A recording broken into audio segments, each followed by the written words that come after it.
Well, good afternoon, everyone. I am the Executive Director of the First Nations Technology Council.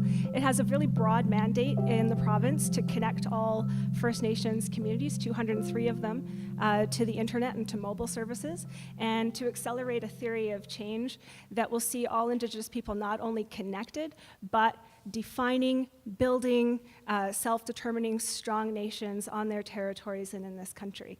And we've got a number of different programs and initiatives that we're pursuing to do that work. I'll touch a little bit on it in this presentation, but this is really meant to be a discussion with you about what reconciliation in a digital age looks like. First of all, I'd like to acknowledge the territory on which we reside. We live and play on the ancestral territory of the Squamish, Tsleil-Waututh, and Musqueam people, and it's really important that we acknowledge that when we gather, because I think one of the things that is most troubling in our pursuit of reconciliation is that Indigenous people are almost invisible in their own territories and in these cities. And so I encourage everyone, when you get the opportunity, to acknowledge the territory that you're on and the people who have welcomed you here to call this your home as well. We know that innovation is an important part of growing our economy, of growing our social connection to one another, to building economies and a world of the future. And we know, and we have to acknowledge, that innovation has always been driven by diversity. And it is in the exchange of ideas from those with differing backgrounds, cultures, and lived experience that transformative ideas emerge. And as recently noted by Apple CEO Tim Cook, the most diverse group will produce the best product. So there's more than just anecdotal evidence to support this claim. A recent study of more than 7,900 workplaces across 14 economic sectors conducted by the Trudeau Foundation, it was called the Diversity Dividend, Canada's Global Advantage, found in almost all sectors a significant positive relationship between ethnocultural diversity and increased productivity and revenue. And at this time, we're really existing in an age of reconciliation, one in which an increasing number of Canadians are beginning to explore their role in meaningfully addressing historical and ongoing injustices and inequalities. And when we speak of reconciliation in a digital age, we speak of reconciliation not only as a process of re-examining the past, but as an ongoing collective journey that responds to our collective histories, our current realities, and the opportunities that lie before us.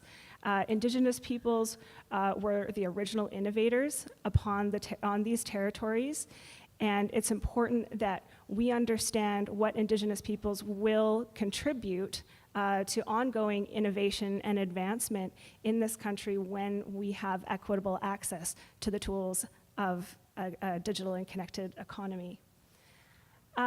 Just as a point of reference, how many people here are familiar with the Truth and Reconciliation Commission report? Yes, many. Keep your hands up. Keep your hands up if you've read it. Okay, so that's still impressive. And keep your hands up if you're planning to read this in the future. It's just a really big document. Yeah. Okay. Okay. That's beyond the average, I have to tell you. Generally, we have a lot of people who have never heard of this, let alone have attempted a read of it. It's really important because this is the framework of our reconciliation dialogue at the individual level, at the organizational level, and then as a country. And there's some specific calls to action, 94 of them. And it's important to familiarize yourself with these calls to action because each one of them is an opportunity for us to examine and re-examine how we build businesses, how we understand change, how we understand our value within this greater movement, And a great quote, reconciliation must inspire Indigenous and non-Indigenous peoples to transform Canadian society so that our children and grandchildren can live together in dignity, peace, and prosperities on these lands that we now share. That is the heartbeat of what reconciliation and what the reconciliation movement is all about. And as was just mentioned about the theory of change, that's the end point. You know, that's where we get to. So how do we move forward together? This is a question that I get quite often. You can understand the importance of this. We understand why we would engage in reconciliation. But how do I as an individual, or how do we as businesses or organizations get started?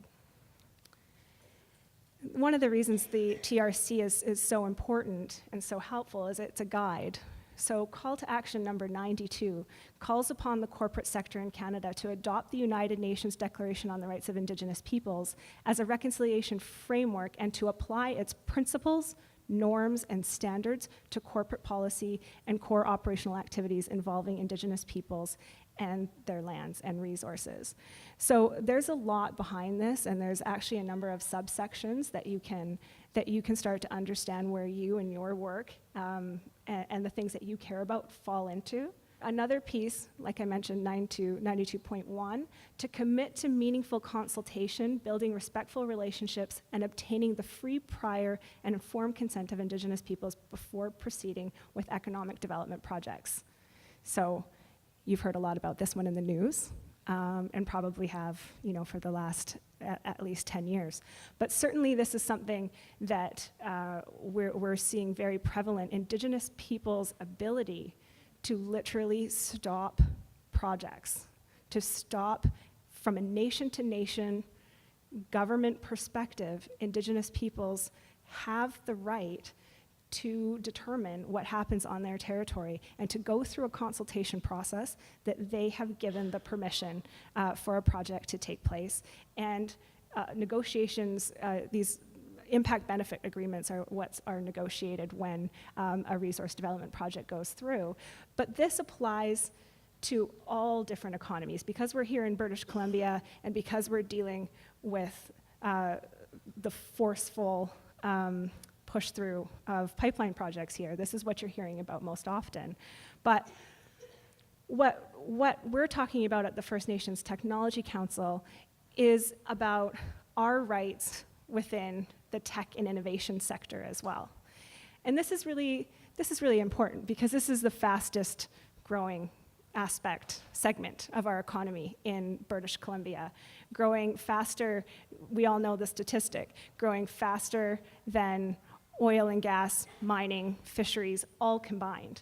And so what that looks like, overlapped with First Nations communities in this province, most First Nations communities are situated in parts of the province where they've been benefiting from oil and gas, forestry, fishing, mining, and there's been a lot of investment given over the last 15, 20 years to move our people into those labor jobs in those sectors. So what does that mean when we have an increasingly automated economy, when there's an automation of that primary resource sector, jobs are getting more and more scarce there, and we have a lot of people living across the province who are losing their jobs and at the same time don't have access to the internet. So you can see the tension that we are working with. And here in British Columbia, most people don't even know that's a problem. Most people in British Columbia, because we live down on the southern part of this province, don't know that there are 200 First Nations communities that have less than 5 megabit download speeds in this province. And so when we think about reconciliation, when we think about those calls to action, when we think about how are we going to participate in the economy, and even for that matter, how do we participate in free, prior, informed consent when we don't have the tools necessarily to be communicating with these governments and to be pulling data, to be doing our own analysis of what this means on our own traditional territories, and to be standing in these Supreme Courts with these well thought out, well articulated cases, which has been done time and again. We know Indigenous people have been to Supreme Court several times and have won those battles. However, we really need to think about what's next for us, and it's definitely tech and innovation. And where we're starting from is a tech and innovation sector that really values diversity. From what I've seen, from what the reports say, really value diversity because we know good ideas come from diverse groups of people. Really value inclusion, and inclusion and diversity are things that are being measured in the tech and innovation sector. So this is something really different from, whenever I talk to my dad about this, he's always really surprised because he's a logger from the 1970s, and he's like, I can't even believe people would talk about that. And it's one generation ago, in small town BC, the idea of diversity inclusion metrics I don't feel like it was a high priority. So here we are, we're in a really good place.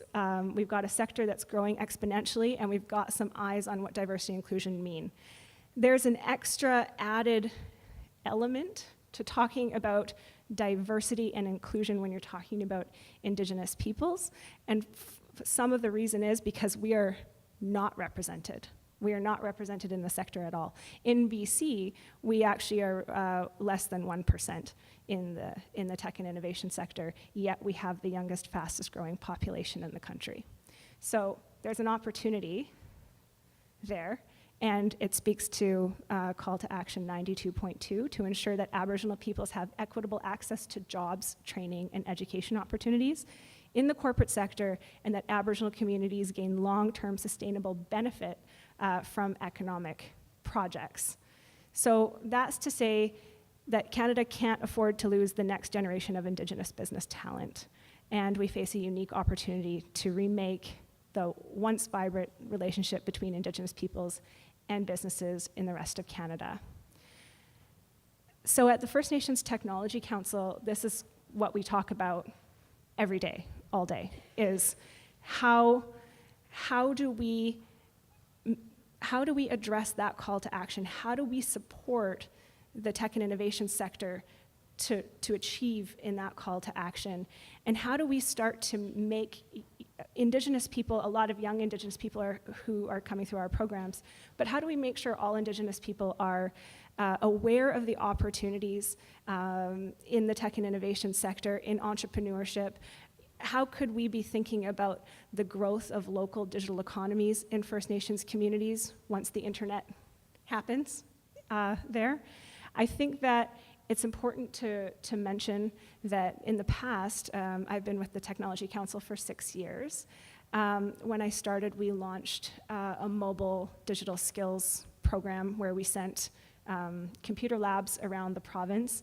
We had about 3,000 people through our programming because one of our courses was the only one that could give certification to our participants in their community, so we could actually give Microsoft Office specialization in like Bella Coola. So that was really great.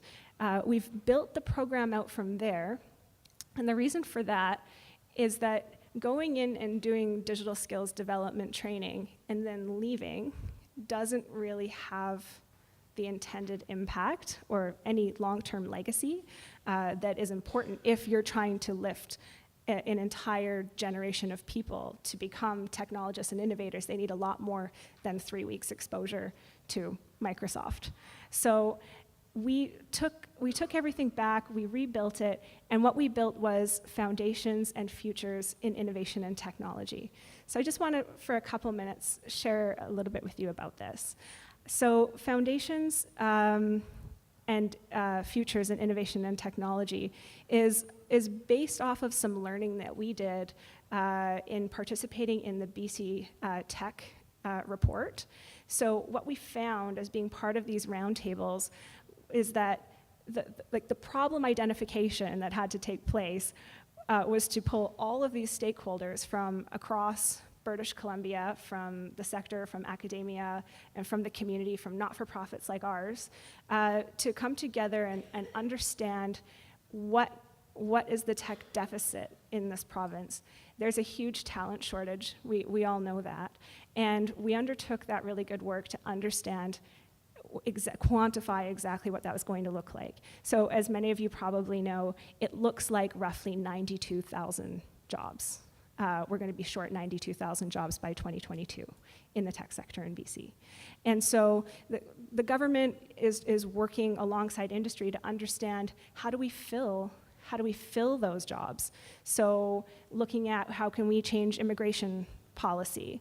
How can we ensure more people are getting into post-secondary seats? How do we make more post-secondary seats, actually, and then get the people in them? And then as kind of the third bullet, how do we bring people in who are not currently visible in the scene or marginalized? So that's women, people with disabilities, and Indigenous peoples. So from what I can see, 92,000 jobs, and that's just in the beginning. There's a huge opportunity for our Indigenous people to get the skills to be competitive to take some of those jobs. And whether that's here in Vancouver or that's in Prince George or wherever that is, we want to make sure that our people are ready to know where their skills are and know where their passion is. And so FIT is all about the alignment of awareness, skills, passion, and opportunity.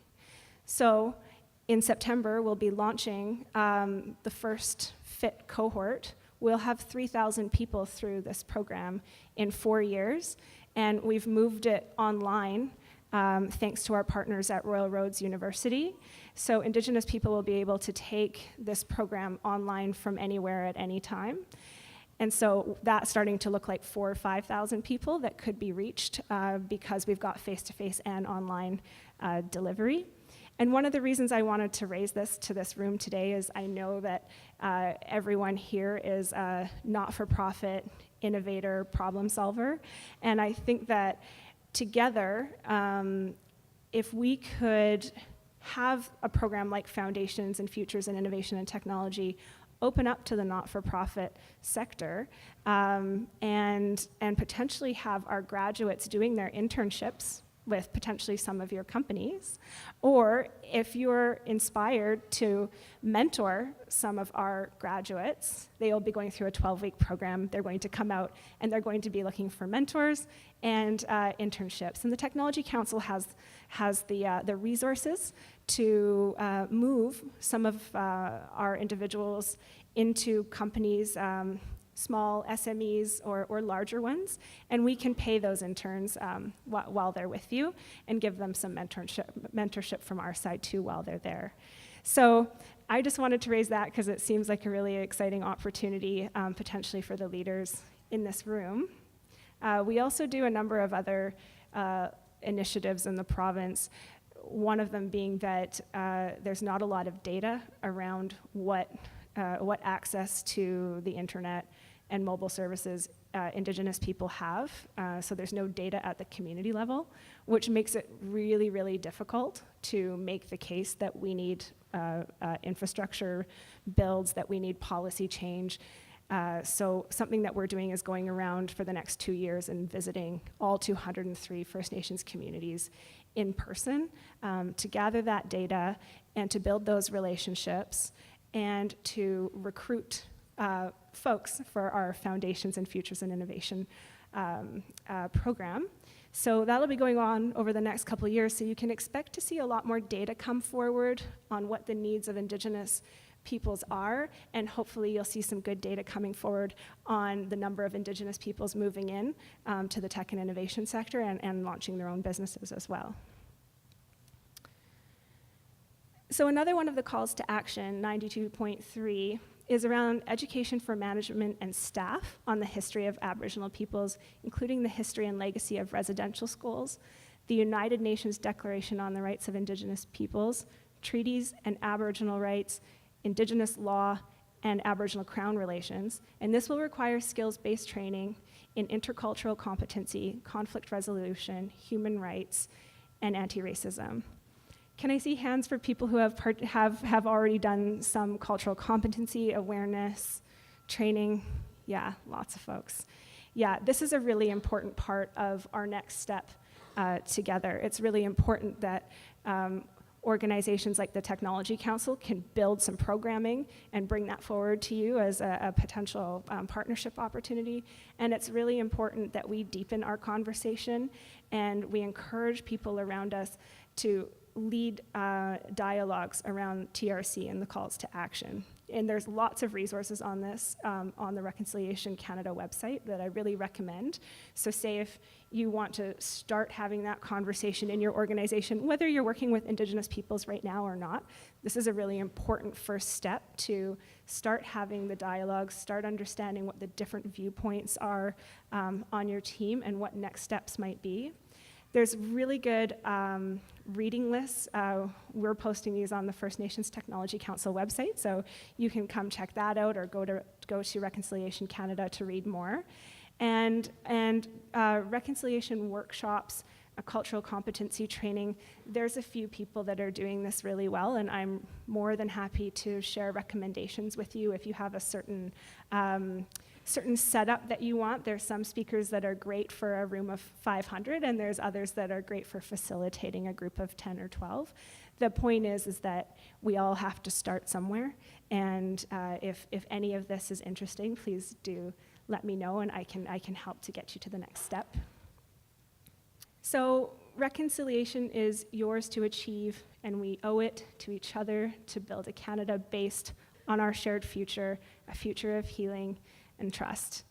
And I just want to leave it here as a thank you for allowing me some time here to speak about our initiatives and the importance of reconciliation in Canada, and to allow me the time to offer an invitation for us to work together on it as a group of not-for-profit leaders that I know are the best problem solvers. And if I could ask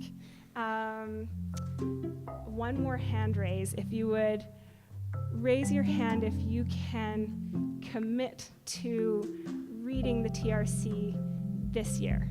And I'll take a photo so we can all remember who said that.